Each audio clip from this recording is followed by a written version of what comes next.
getting air going on this, but we got a large blow up on the hillside. Yeah, I know, it's bad. This is a decent sized fire. I can see it from here. Me too. Love you fight. My biggest task as an engineer is I'm driving that apparatus and to have exit strategies, streets and routes ready if we become overwhelmed by the fire. I was focused on and making sure that my crew was safe and I could get them home to their families at the end of the day.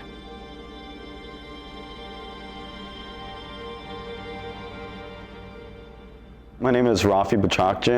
I'm the president for the Pasadena Firefighters Association, and my current title is engineer at Station 34 Alpha. I've been on a lot of campaign fires all across the state, and this was something like I've never seen in my career.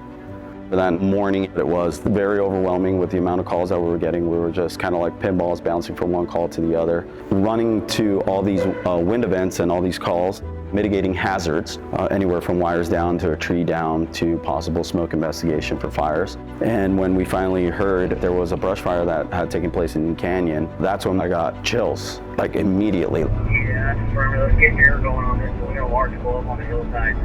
This is a decent sized fire. I can see it from here.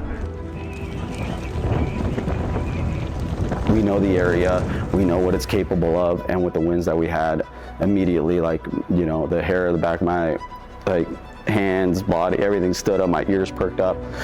And we were already in that general area because we had just cleared a call. And we start making our way. As I'm driving there and I start going up Altadena, I could already see the glow in the hills, and that's when I knew that we were in some serious trouble. It was very apocalyptic. Everything around us was on fire. Everything to my left, to my right, behind me, embers being cast and thrown on us. Everything was just smoke-filled and on fire. We get up there, we do an assessment. Everyone gets a piece of, like if you were to put it on a map, everyone gets a piece of the pie. So we get assigned a division, a little piece of that map.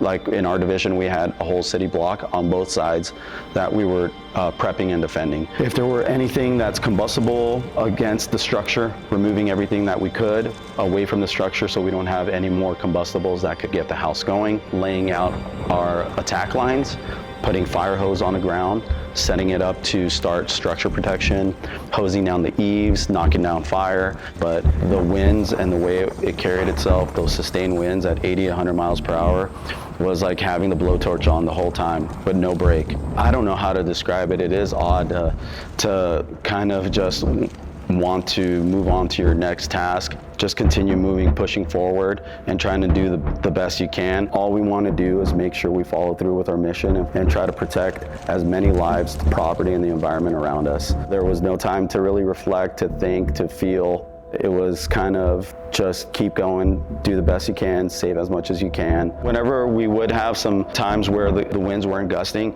that we would definitely be able to hit a lot of the embers, a lot of the fire, knock the bulk of it down, and do some really, really good work. But once those winds kicked up again, it was like quicksand. You just felt stuck, and I felt the more I fought, the more I tried, I was kept like sinking, like you just, all the progress that we would make as a team and get done, and that wind that would come in and just, it would stoke the fire, it would give it oxygen. It was like trying to put that fire out all over again. It definitely defeated you, definitely, yeah, it was rough.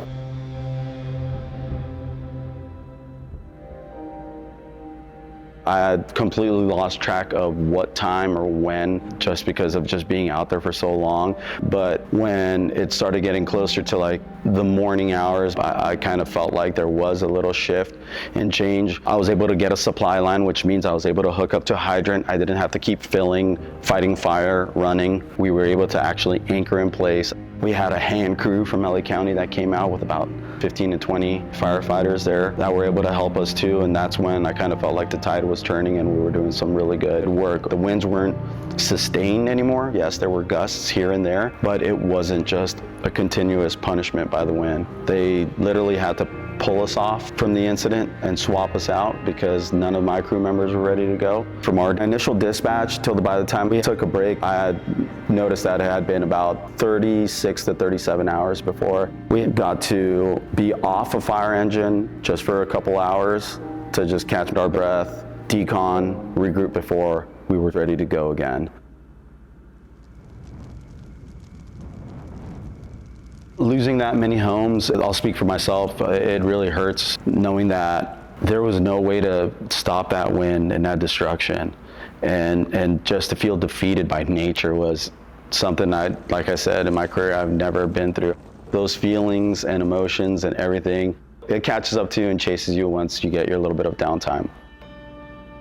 There have been moments where I have cried, and after the fact, it took a toll in the sense that we really wish that we could have done a lot more or saved a lot more, but again, with those wins, I don't know if what else would have been achievable. We stayed as long as we could, and we fought as hard as we could, and we want to let everyone know that there was no quitting anybody. I would say it definitely has made us more resilient in the sense that we know what we're capable of, we know what we can do. I'm really proud of our membership. After a devastation like this, I don't think there's a task that we won't take on. I take the oath I took seriously to protect and serve our community and the state of California. I know that everyone here in the Pasadena Fire Department, the individuals that work here, all feel the same way as well. Knowing the risks and consequences that come with the job and still wanting to be a firefighter here. Thank you for all the love and support that we always get when we're out there in the community. And I don't think there's a day that I've ever driven into this city without being happy to be here and happy to do what I do.